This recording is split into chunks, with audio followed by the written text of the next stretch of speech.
There are many divination tools.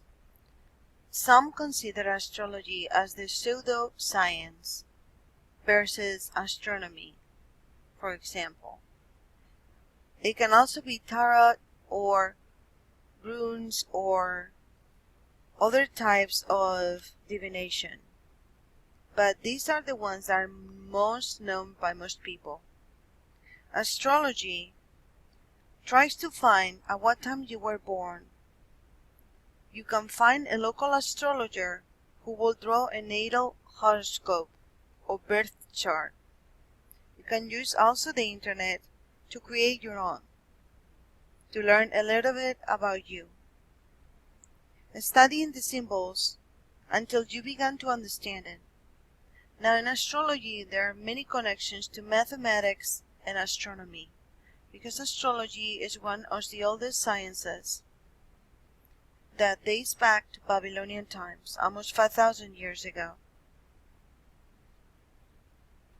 Now some people do believe that by looking at astrology or looking at a natal chart, you can look also into the future and know what is going to happen and prepare yourself. Now divination have different tools. One of them is, for example, the pendulum. The pendulum, you can learn things by using yes and no responses. The pendulum is actually used for some social sciences such as hypnotism. You're asked questions where you know the answers to verify that they're consistently accurate. Other divination methods very much used by witches are tarot, runes, scrying, and also you can make your own basic tools. Some people do have psychic skills. Now, does everybody have psychic skills? Probably not. But some people do have sensitivity. Sensitivity refers to when a person can go to different places and just sense the energies. Intuition. When you can pick up a book at random in the library without even looking at the title, subject, or author's name. How does it feel to you? Bright, dull, light, heavy? You can get impressions by picking somebody's, pertinence or somebody's objects. Also, some people can use shielding. Shielding is the practice of putting your shields up using breathing techniques or aura closings. I recommend that if you're having fatigue in the morning or if you deal with toxic people, that you can do this several times a day. Auras. Some people can see auras. In order to be able to see auras, it is said that it's necessary to unfocus your eyes a little and use your peripheral vision. And then psychometry. Psychometry is when you can get an old object, perhaps an antique, and you don't know much about. You hold it and relax and record any sensory impressions you receive. Then research the item's history and see if it matches anything you felt. Dreamwork. You can program yourself to remember a dream and have paper to your bed so you can write it down the moment that you wake up. Record your interpretation of this meaning. Remember that in Dreamwork, there's part of the subconscious, which is made up by our minds, and another part that are the events of that day. Some people believe in past lives.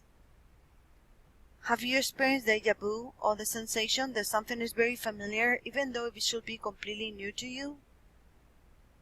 Or have you had a recurring dream about a place you have never visited in this life?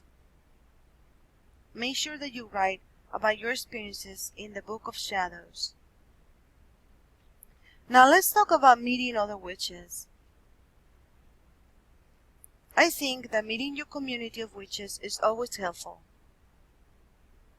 Even if you're gonna be one of those witches that goes on and does your own celebrations by yourself. The old craft says, "Ye might not be a witch alone."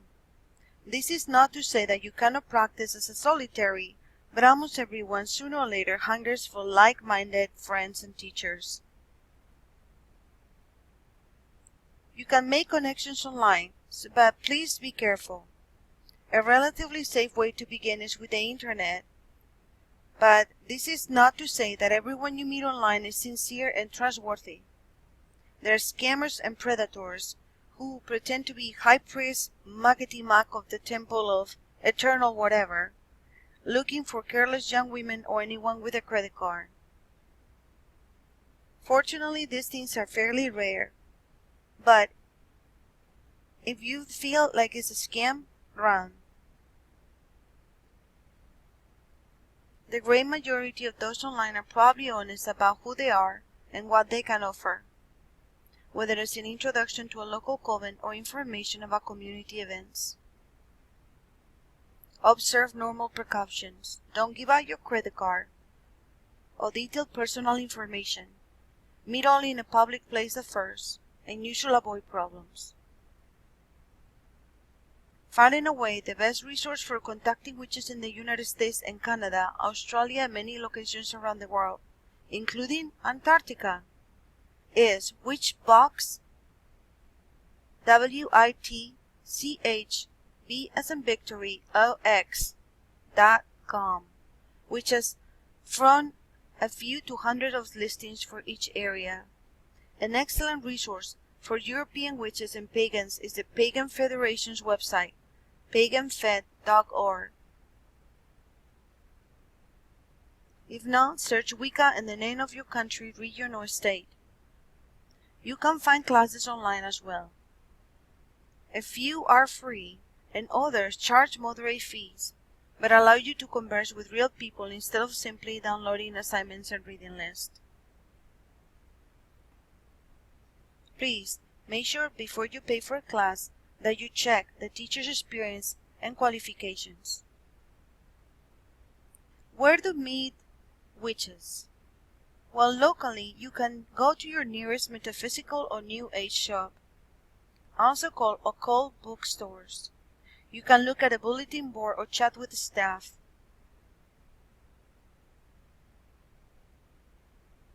Go to the flea markets. You can also find important information centers in the pagan community. While in the shop, look for copies of the local newsletters that you can subscribe to. There's plenty of magazines also, and Barnes & Nobles and Books A Million, if you look hard enough, on the lifestyle section. Some of the magazines that I've read before are Witches and Pagans, and Circle Magazine, and other important periodicals. If you live or near a big city, there will be open events you can attend, public Sabbath celebrations, workshops, drumming circles, and concerts.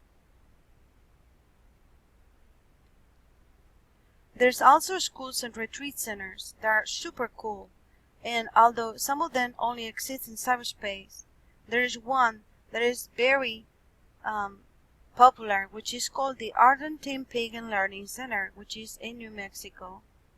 There's also in Wisconsin.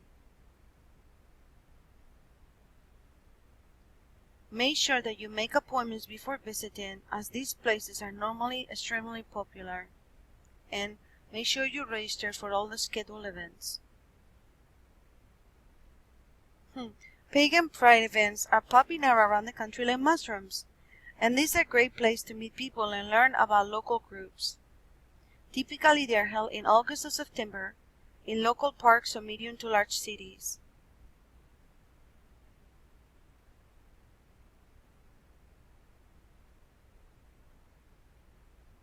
Festivals are awesome. In every season of the year, in every part of the country, and in countries throughout Western Europe and North America, pagans gather in force. They gather to camp in outdoors, meet like-minded people, perform rituals and celebrate together, attend workshops in magic or healing or anything pagan. There's a lot of artisans also. So if you're an artist, an artisan, or a painter, or you do any kind of jewelry or clothing, this is an excellent opportunity for you to make some extra money and see what other pagans think about your artistry. Today there are dozens, if not hundreds, of pagan festivals. A few are held at hotels, where others are held for long weekends. One of the most important ones is Panthea.com, held each February in San Jose, California. Here, 3,000 pagans gather to enjoy more than 150 workshops, rituals, and concerts. Other large festivals in America have been going on for decades, such as the Pagan Spirit Gathering, recently moved from Ohio to Missouri, Earth Spirit Rites of Spring in Massachusetts, the United Earth Assembly in Oklahoma or Texas, and the Spring Mysteries Festival in Washington State. These are some just examples. The first thing you will notice at a pagan festival is the diversity and the friendliness of the people. You will meet witches, druids, asatru, Dianic, feminist, eclectic pagans, Buddhist, Jews, liberal Christians, and people whose spiritual paths defy description.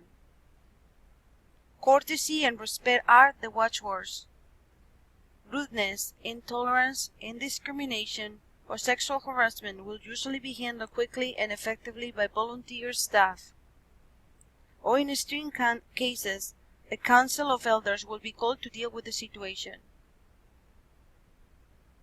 You can do any kind of lodging, from a pub tent, a hammock, a slum between two trees, or a fancy hotel suite. The structure of the program and pagan festivals is very simple and very similar to all of them. Normally, workshops are offered during the day by volunteer teachers, occasionally nationally known pagans, such as authors and leaders, and cover a great variety of topics, from arts and crafts, to ritual, to magic, to healing arts, and various exotic religious paths. Each lasts about an hour or two. Various rituals will be presented. Some opening rituals to welcome people and establish camp rules, rites, passage for child blessings, hand fastings to chronings, a main ritual that reflects the theme of the festival, and special rituals for witches or druids. What to expect at a pagan festival. Festivals often require that you pre-register and pay in advance. Many events are limited in size by the park, retreat center, or hotel they are using. There will be a fee for attending, but it's usually modest. You will supply your own shelter and food at most festivals, but not all. There will be a registration table where you can check in and get printed program.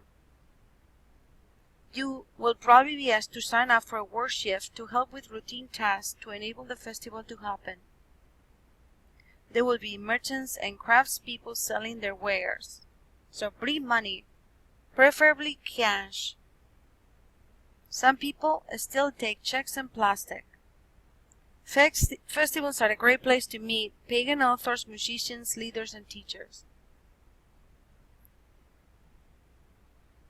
The festival organizers will generally do their best to make facilities handicap accessible. There will be a few rules of expected conduct sent to you before the festival occurs. And usually you can wear whatever you like or whatever's comfortable, although nudity may be restricted in some times and places. Private sexual activity between consenting adults is accepted, but sexual harassment is not. You can bring alcoholic beverages, although drunkenness and especially obnoxious drunken behavior may be escorted off-site.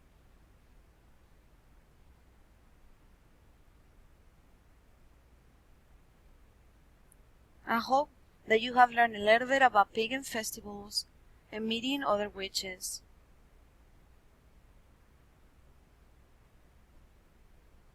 In the next module, we're going to learn a little bit about how to be a solitary witch or how to be in a coven. Thank you for listening.